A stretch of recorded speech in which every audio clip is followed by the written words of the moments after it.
The following review is intended for entertainment purposes and targeted for adult fans of the series.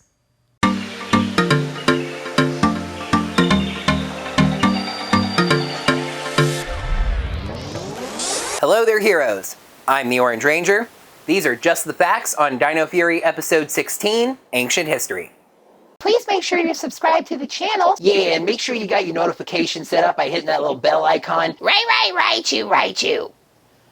What he said was, you can consider checking us out on Patreon or Ko-fi at Orange Ranger Videos. The Gold Ranger heads to Dino Henge to meet the other Dino Fury Rangers, demorphing and introducing himself. Aiyon is another knight from Rafkon, for real this time, and was with Zayto 65 million years ago fighting against the Sporix. In that battle, the Rangers in their Ultrazord activated an ultimate attack so powerful that it damaged the Ultrazord to the point they had to evacuate. Aiyon's escape pod landed in the bay near Pine Ridge because of plot convenience and stayed there until it was found by the Ninja Nexus Prism. He was visited shortly thereafter by the Green Morphin Master, just her, and not the Gold Morphin Master, for reasons. She zapped him back awake to help prevent Lord Zed from taking things over again, even though Lord Zed's not here right now. He agrees to join the team as long as he can lead the team. The Rangers object because Zayto is their fearless leader, and Aiyon realizes that Zayto has kept a very important part of his past from the Rangers. A very dark part. You see, it turns out the Sporix weren't actually some alien invading force from beyond the stars. They were a biological military weapon developed by the Rafkonians. The leadership of the planet sought the opinion of Zayto, leader of the Rafkon Knights, and Aiyon takes this chance to tell his friend that the Sporix haven't been tested enough and they're dangerous. However, Zayto says that the military council signed off on them, and that's good enough for him. Aiyon actually rebels at this, attacking the machine holding the Sporix. But Zayto fended him off, and the Sporix were launched, and immediately wiped Rafkon out. Now it makes a little more sense why the Knights of Rafkon went after the Sporix when you think they would have just considered the battle lost and begun rebuilding their own world. The Rangers of today lose some trust in their leader over this, but a Sporix Beast attack puts that on the back burner for now. All 6 Rangers head to the docks, finding Mucus with a spear gun. It's no challenge until a deflected spear hits a barrel of fish oil, making the battlefield slippery. Mucus takes the chance to pin Zayto's suit to a box. Somehow. Aiyon takes charge, surfing around the battlefield on a piece of a box and getting the other Rangers to do the same. But then Slither and some henchmen walk out saying they got what they came for. A boat. I'm on a boat and it's going fast and I got an article theme, pass me the Afghan. Mucus does give away the plan so the Rangers can have a chance at winning, saying that they found the Mosasaur and they're going to destroy it. Back at the base, Aiyon says that this purely demonstrates why he should be the leader instead of Zayto, and Zayto just tucks tail and walks away. They wonder how they found the Mosasaur, and Ollie realizes that since the Mosasaurus is an underwater dinosaur, the Zord is probably underwater, which means the villains probably found it via the submarine drone, and conveniently, he has a copy of that data on his laptop at BuzzBlast. What his laptop is doing at BuzzBlast when he does not work there is a question for another day. Zayto gets a change of clothes from Solon and apologizes to her for keeping the information about the Sporix from her, but she gets it. It was a big mistake and thus embarrassing. She says that good leaders know when it's time to step aside, but that's his decision. At Area 62, it's time for a new robot, Wreckmate, that talks like a pirate. Arr! Speaking of, you might think a pirate's favorite letter is R, but it turns out a pirate's true love is the sea. That's so funny. That's so funny. Void Knight tells Wreckmate to destroy the Mosasaur, having Mucus tell Wreckmate where it is. She takes the opportunity to take charge of the mission and turns it into a comedic beach trip. Meanwhile, the Rangers find the Zord in the data, just laying there in the middle of the bay, but the sightings of Wreckmate and Mucus put that on hold, as even Aiyon says that his Zord can wait. All of the Rangers intercept Wreckmate and Mucus, including Zayto, who insists that he's only there to help. Six-way morph, kinda sad for Aiyon's first morph to be 1/6 of the screen, but oh well. Red and Gold use their battle armors to drive Wreckmate back while the other Rangers deal with the henchmen. Wreckmate grows using a Sporix inside of it, and the Rangers form warrior formation in the Megazord. Wreckmate knocks the Megazord into the water where it can't function. The Rangers turn to Aiyon for advice on what to do, but he has no idea. I mean, his Zord functions in the water, so that does kind of make sense. He turns to Zayto for advice, and he says they have to evacuate. The Rangers teleport to the beach and basically give up on their Zords. Aiyon realizes this is what being a leader means, making the tough call when even your own friends might be calling you out for it. They make up, but the Megazord is saved by the Mosa Zord. Aiyon tosses his key and activates the Mosa Razor Zord's Unizord formation, Battle Mode. Ah, Navy and Gold Zords that have their own Unizord formation. It's a new Zord fight, so Wreckmate doesn't last long, kaboom.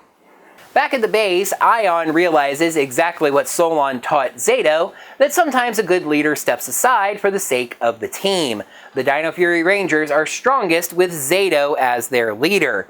In fact, their friendship is what spiked Aiyon's Ranger energy, awakening the Mosa Zord. Jane and Jayborg are not in this episode. Let's balance the scales. Episode 16, Ancient History.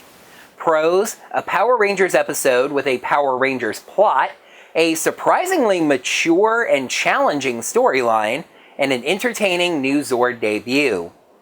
Cons, Aiyon needs some character redemption, episode gets goofy at the wrong times, and Aiyon's weird battlefield voice. Zordon in his shiny glass tube. Do I love this show when it actually focuses on being Power Rangers? Ancient History gets 4 scales out of 5. Sometimes focusing on the Rangers' human lives does work. Izzy has a girlfriend, and I still think that's cool as all crud. But other times, we get Ollie specifically not learning a lesson about being obsessed about technology. I get that we need to teach lessons, I get that we need moments of humanity for our heroes, but dang to the dang, do I love when we get a story focused on the Rangers being the Power Rangers, where even the moral applies to them being Rangers. Did I say an episode where the Rangers fight henchmen that are wearing swim flippers has a mature, deep storyline? I sure did, because it's also the episode where we learn that the enemy the Rangers have been fighting is not an invading force from the stars, but a biological military weapon that was developed by the Rathconians, the species of their team's leader, with their leader's tacit approval. Ooh, the commentary on military overreaction and overreach, how quickly objecting voices are silenced, the evils that can happen when someone is just following orders. But hey, we've got a shiny new Zord to buy a toy of. Eventually, I have no idea when we'll actually be able to find the toy of the Mosa Razor Zord. I've only just now started seeing the 5 core Zords around me. This Zord gets an exciting debut, mainly due to its Unizord ability, as well as its ability to fight underwater, which is always a unique fight scene. I do love how the huge jaws form sort of a collar for it too.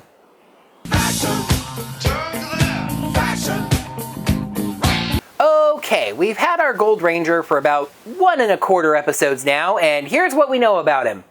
He's cocky. Real cocky. I get Zack vibes, to reference another dinosaur-themed season of Power Rangers.